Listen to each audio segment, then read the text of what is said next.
Hey guys, how's it going? My name is Thomas Spark. Welcome back to another video. Today we're discussing the latest updates with NordVPN. It's the top rated VPN here on our channel, so I thought it'd be good to make a new series for new updates with the service, see how it's going on, see if there's any cool that's going on, maybe help you decide if you should keep subscribing, or if you haven't subscribed already, maybe think about subscribing.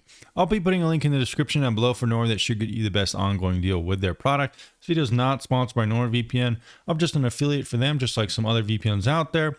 So without further ado, let's get into some of the updates NordVPN has been pushing out. So one of the cooler things lately is that NordVPN has now introduced transparency reports.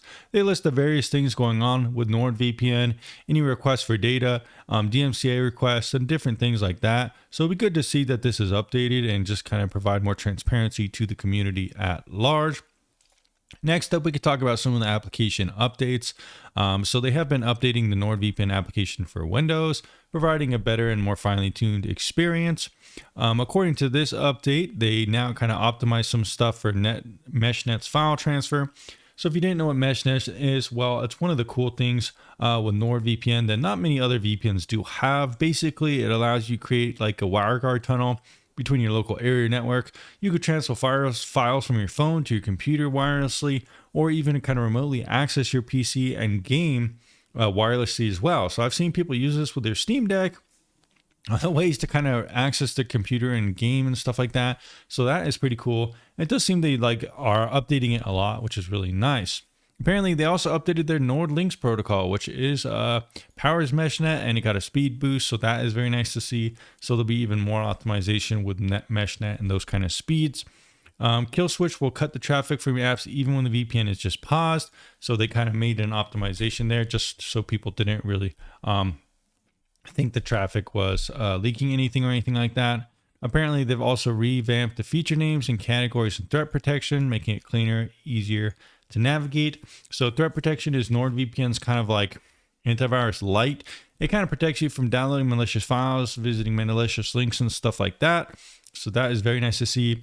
Some of the other updates recently is just some other MeshNet updates, and just a couple other updates that didn't really add anything too big. Apparently NordVPN 7.26, which is probably pretty recent as well, they kind of optimized some of the connection settings. But if you take a look at some of the iOS updates, you could see some of those as well. So basically, they fixed some optimization issues and fixed a little couple extra bugs, but nothing really too major for the iOS. Here's, I do believe, Android. So apparently, they also updated this and stuff like that. Nothing too big. Apparently, they are now kind of working on something or release something called double extension detection by Threat Protection Pro. So this is going to be able to scan your downloads and notify you about double file extensions that hackers use to trick you, that they use to trick you into installing malware. So like I said, you could turn this feature on in the application. You just open up the app, profile detection, and tap the shield icon. Let me go ahead and check that out right now to show you. So if you are using NordVPN, you just go to the shield thing and turn all these things on. And you can manage the various different settings, as you can see here. So NordVPN is making this pretty robust, which is pretty nice. Definitely a pretty cool feature. Added value proposition with NordVPN that it has various different things to protect you from downloading things and so forth. So definitely pretty nice. And it seems like they really are kind of putting work into kind of improving this and implementing and making it better all the time. Kind of looks like NordVPN is also kind of getting into the identity theft protection industry a little bit more with dark web monitoring, credit activity monitoring, actionable alerts and warnings, and identity theft recovery. They also have cyber extortion protection. So these are all kind of interesting things. I'm not sure how useful they are to like the day-to-day customer, because this kind of stuff is kind of rare. But however, if you're someone out there that has had credit cards stolen, or maybe you have a family member or something like that, I could see this being useful. That's kind of nice to see them building out their suite of products to kind of expand kind of the network for capability of, not just like protecting your traffic, but also protecting some of your other peripheral stuff. So that is kind of nice to see. I do think it is kind of available in one of the plans. If we look here on the website, you do get NordProtect with the Prime deal. So that is pretty interesting. They've kind of been building this out. They kind of rebranded it as NordProtect.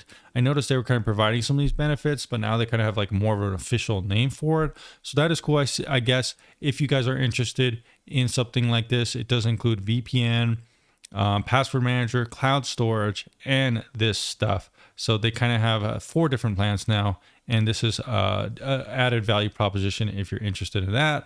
This is probably a good deal if you're interested in some of these services. Bundling it with NordVPN, you are probably going to save money when compared to some other services out there, like something like Aura. I think NordVPN specifically is kind of trying to compete more with something like Aura that kind of has dug out its own little niche.